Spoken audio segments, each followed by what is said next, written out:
Κυρία Αντιπεριφερειάρχη, κύριε Κουρί, κυρία Αντιπεριφερειάρχη, κυρία Παπανσάτου, κύριε Αντιδήμαρχε, κύριε Αντιδήμαρχε Αποστολίου, κύριε Αντιδήμαρχε Λειξιουρίου, δημοτικοί σύμβουλοι, περιφερειακοί σύμβουλοι, κύριε Πρόεδρε του Αθλητικού Οργανισμού, Αντιδήμαρχε του Αθλητικού Οργανισμού Αποστολίου, φίλε κύριε Γικούδη, δεν θα πω τίτλους, αυτό είναι δικό μας. Φίλοι και φίλες, αθλητές, ποδοσφαιριστές, γιατί δεν είναι μόνο ποδοσφαιριστές, έχουμε και αθλητές από άλλα αθλήματα, γιατί ο αθλητισμός ενώνει, είναι ενιαίος. Σας καλωσορίζω και εγώ, εκ μέρους του Διοικητικού Συμβουλίου της Ένωσης Ποδοσφαιρικών Σωματείων, στην απόψινή μας εκδήλωση γιορτή και εκφράζουμε τις πλέον θερμές ευχαριστίες μας για την τιμητική σας παρουσία εδώ.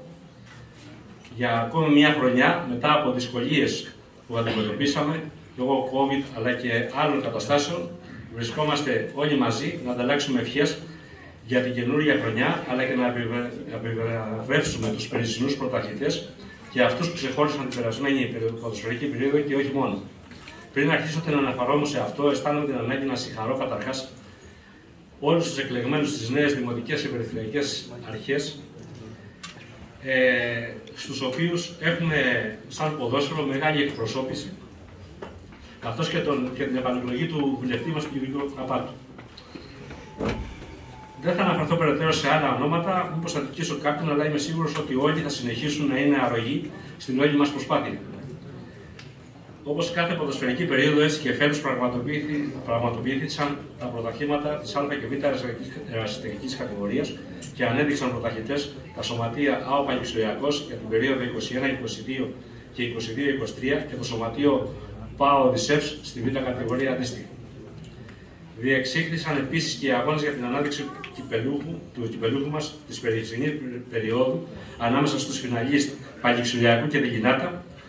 Ο κυπελούχος μας ΑΟ Διγινάτα συμμετείχε και στο θεσμό του Κυπέλου Ελλάδος με συμμετοχή και των επαγγελματικών σωματείων, που θα πρέπει σε αυτό το σημείο να τον συγχαρούμε ιδιαιτέρως για την συμμετοχή του στην πανελλήνια αυτή διοργάνωση. Όπως επίσης πρέπει να ευχαριστήσουμε και τον χορηγό μας, τον κύριο Κουμαριώτη Δημήτρη, για τη χορηγία του στη διοργάνωση του τελικού και φέτος. Στον τομέα των υποδομών, πάντοτε η Ένωσή μας έδινε ιδιαίτερη βαρύτητα, καθώς θεωρούμε ότι οι υποδομές είναι το καλατήριο ανάπτυξης του αθλήματος που υπηρετούμε, έχοντας την στήριξη και την καθολική συμμετοχή σε αυτά όλων των σωματείων μας. Κατά την περσινή περίοδο, λοιπόν, υλοποιήσαμε 5 πρωταθλήματα υποδομών, το K16, το K14, το K12, το κέφαλος 10, το κέφαλος 8 και τη διοργάνωση ποδοσφαίρου κέφαλος Winter 2023. Στα πλαίσια των υποδομών εντάσσεται και η λειτουργία των μεικτών μας ομάδων, για τις οποίες πάντα η ΕΠΣΚΙ δείχνει ιδιαίτερη μέρημνα και φροντίδα. Σε αυτό το σημείο οφείλουμε να ευχαριστήσουμε τους προπονητές μας, τον κύριο Ζησιμάτο Δημήτρη και τον κύριο Παπαθεδρόπουλο Αναστάσιο, για τη βοήθειά τους στην ορθή λειτουργία και στην προσπάθεια των μεικτών μας ομάδων. Εδώ πρέπει να κάνω μια επισήμανση ότι η ενασχόλησή μας με τις υποδομές, αλλά και με τα παιδιά, γενικώς, αλλά και με τις τα παιδιά των μεικτών ομάδων, είναι ό,τι καλύτερο μπορούμε να έχουμε σαν ποδόσφαιρο.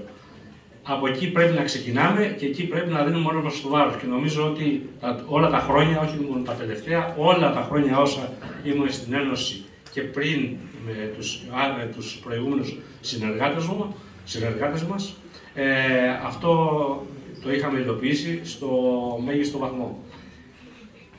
Ποδόσφαιρο χωρίς διαιτητές δεν υπάρχει. Και για τον λόγο αυτό μεριμνούμε τόσο για την επιμόρφωση των υφισταμένων διαιτητών που υπάρχουν, όσο και για την εκπαίδευση νέων εν δυνάμει διαιτητών.